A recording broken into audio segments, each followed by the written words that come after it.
ny voninahitro tsy homeko ny hafa.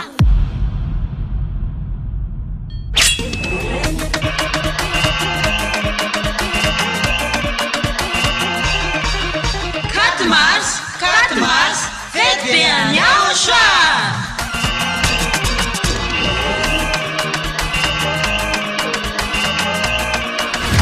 Tonga ny fotoana ankalazantsika niverena amin'ny anarana mitondra famojeny. Yayava sy yao soa! Izay torina ambasadorina ao soa zady aha Elia.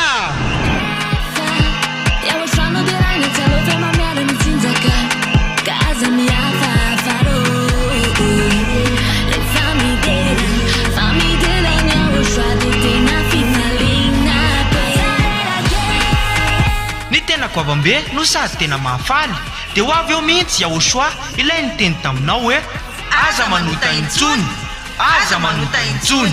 Izay nafantaranao any Yahosoa ilay tena maro. Ka tsisy nilaza izany afa-tsy Yahosoa izay nitoriana ambasadorina Yahosoa ziady a Elia ireriany.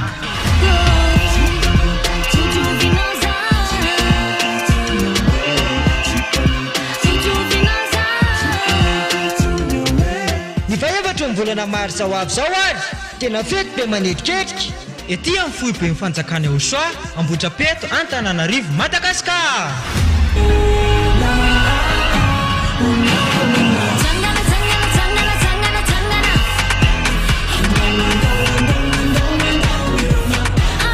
Ka ianao olombelona io tongava mankalaza sy manome voninahitra an'ilay nahary anao. Yayava sy Yahosoa!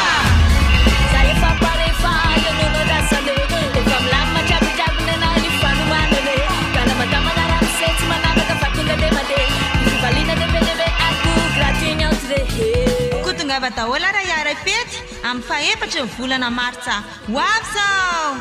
Aza dino a!